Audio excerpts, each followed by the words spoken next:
Hello and welcome. Today I'm going to give you a video on Dagmar's technique on how to add sequins and beads to our tatting. Okay, and the main thing of it is it lays the sequins on top of your tatting. Okay, when we'll get it going, I'll show you how to do it. First, I want to go over a couple of things. Excuse me. First and foremost, I am not Georgia. Okay? Georgia sponsors the tatting classes. Okay? And I am Tammy. You will see me in the classes. I do the videos for the classes. Alright? So, don't get the two of us mixed up. I'm not Georgia. I'm not as professed in tatting as Georgia is. Georgia is a master tatter. I am a long way from being a master tatter. Alright? So, getting on with it, there's going to be some changes made to the channel.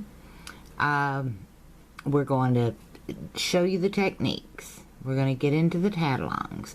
But all this is going to take time, and I want to apologize that I haven't gotten more videos out than I already have. I've had a lot of personal things go on in my life that have disrupted the flow. And I'm just now getting to the point where things are settling down and I can take a breather and move on. So in the near future, and by the time the fall classes start, there will be a lot of new videos. Now, all the techniques that I'm representing on tatting in the videos, Barb is also working on the needle tatted version. So all that takes time, okay, because we have to figure out how we can do these techniques using both a shuttle and a needle. And then when Barb gets it figured out, she sends me the information, then I work it up on a needle and then do the demonstration on the video. We try to find the easiest route to accomplish what you need to accomplish on a needle, okay, so that it looks like shuttle tatting. So don't fret, needle tatters, we're going to get to you. Alright, it's just takes some time. Alright, so bear with us. With that in mind, let's get on with today's lesson. Now, as you can see on the site, I have uploaded 2 videos that Dagmar did pertaining to this technique. One is for chains and one is for rings. Now, she didn't talk you through it or anything like that. She just did the video. So what I'm going to do is use her instruction on her video. Okay, so you can watch her video and then you come in here and you get the instruction on it. Alright? And I'm going to do exactly what she's doing and talk you through this so you can understand and comprehend more of how it works. Barb and I both are working on utilizing this with a shuttle and a needle so that it works so you don't have to use sewing needles. Alright? And that's our goal. We want to show you how to incorporate this in your tatting and the easiest route to do it with a shuttle or a needle. Alright, so getting on with it. Today I have a sewing needle. You see it. Now this is a blunt tip. Okay, it's more like a tapestry needle because it's got a larger eye. But you want one that is thin enough here at the neck that it will go through the eye or the hole of the beads. And you want one that's open enough that will accommodate your tatting thread. Okay, so that is the dilemma with using sewing needles. You gotta make sure your thread will go through and then the thread and the needle will go through the eye of the bead. That's your problem. Alright, I don't know what size this is. I have a whole slew of tapestry needles and I have them all in one of those little Altoid tins. And I keep them separate from my sewing needles. But if you can happen across a sewing needle that will work and the tip is too sharp, take it and run it across like this, back and forth on a piece of sandpaper. It will dull that tip. Excuse me. I'm also dealing with allergies, so that has some bearing on what's been going on in my life. I found out I have to have allergy shots now. So hopefully by next year I'll be immune to a lot of the things that's out there. But getting on with it, we've got our needle, we've got our thread, we threaded the needle, and the needle I already tested, it will go through the 8/0 bead. Okay, what I'm using is Sibylla 20 put out by DMC. Reason I'm using this, I tried it with the Elizabeth thread, and you'll see in the demonstration, even the DMC gets tangled. The Elizabeth, it's 3 times worse. The twist on the Elizabeth is so tight that no matter what you do, your thread's tangled, and it gets in knots and everything, and it just drove me crazy. So I pulled out my DMC thread, and I said, this has not got the tight twist to it that Elizabeth's got, and I thought, well, this will work better.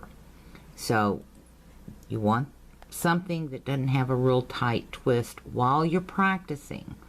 Okay, once you get the technique down, then move on to the Elizabeth. But I will warn you, it is a tedious technique to use with a very tight twist to the thread. Okay, the next thing you're going to need is a needle threader. I love these. I got this at the craft shop. Okay, it's got 2 ends. One is for sewing needles, one's for your tapestry needles and plastic canvas needles and stuff. It makes it easier. They're metal, so they bend, but they don't break.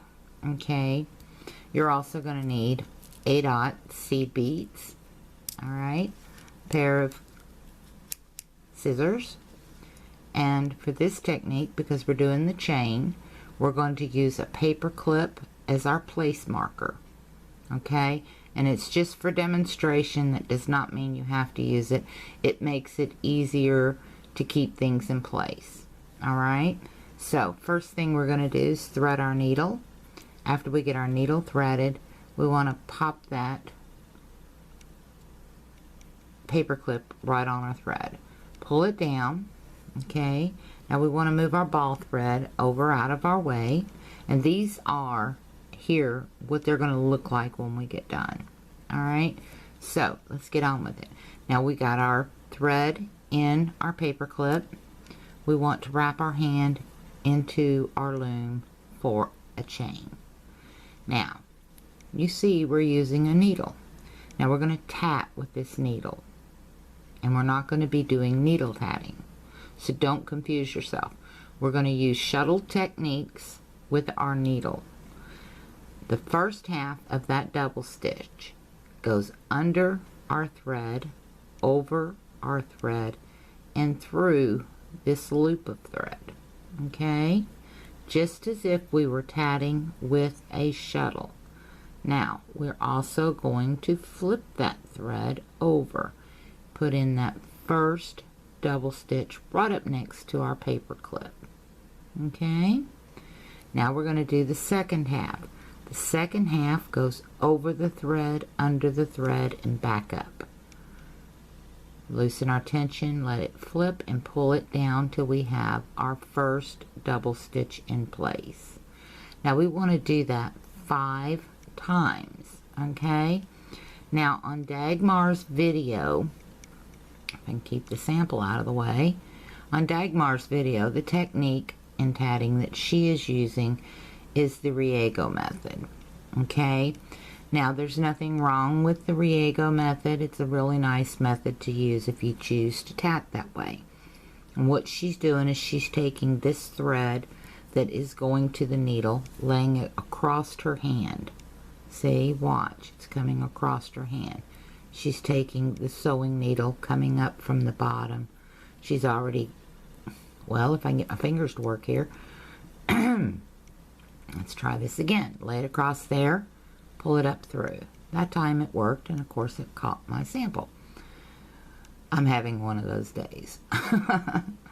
Okay, the next half that she's doing, she's turning her hand over, coming up under this thread straight through, closing up her loop. When she turns her hand, it flips it automatically. Now that's the Riego method. Okay, now we've got 3 double stitches on here. Okay,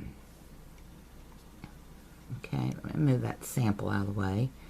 And we're going to continue on until we get 5. Okay, so this is 4.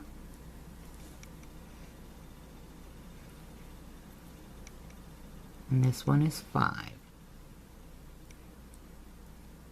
Okay, it doesn't matter how you do it, as long as you get the steps down. Okay, let's double check that. Yeah, we got 5. That first one looks a little hinky because it's up next to the paper clip, but that's alright. Okay, this is demonstration only.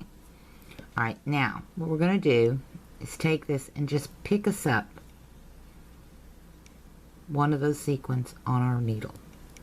And we're going to slide that sequin down and put it into place on top of our tatting, just like that. Okay, now you want to hold that with an iron grip. Grab your bead on your needle, pull it down past the needle and the thread, and it doesn't really matter how far down you go with that bead. You're just going to sew back through, and this is why you need a blunt tip, because you're going to come into your finger and a sharp tip's going to jab you. So you want a blunt tip needle, but you're going to go back through that sequin, pull that bead down, and you want that bead to lay on its side. Okay, the best way that I have found is pull that thread tight, turn that bead, lock it down. Okay, and it's sitting right on top of our tatting. Pull everything in place, continue on with your first double stitch on this side.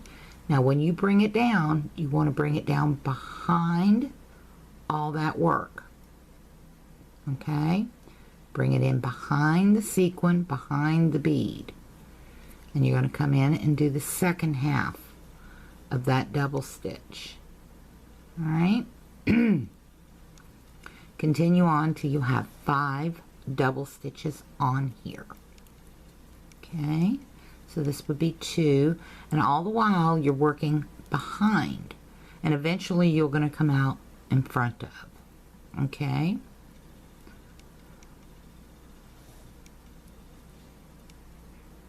that's 3.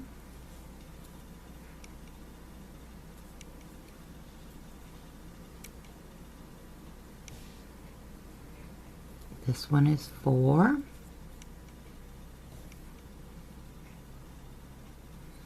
This one is 5.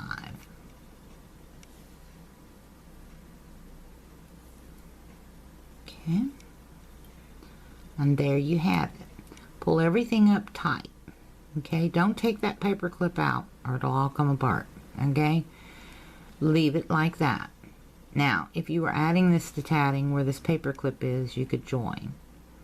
Okay, but this is demonstration purposes. I used it for a place marker. In her video she had 2 threads, she tied them in knots. Okay, so I'm just doing this. It's the only difference. Alright, as you can see, it looks like the sequin is laying right on top of our tatting, which it actually is. So on the back it's going to look like that. Okay, so that is the technique for doing the chain. In the next video I'm going to show you how to do a ring. It's a little more complicated. Okay, same technique but just a tad bit more complicated. So until the next video, happy tatting, have a great day, and thank you so much for watching. But do join us in the classes. You'll learn so much more. Okay, see you in the next video. Thank you.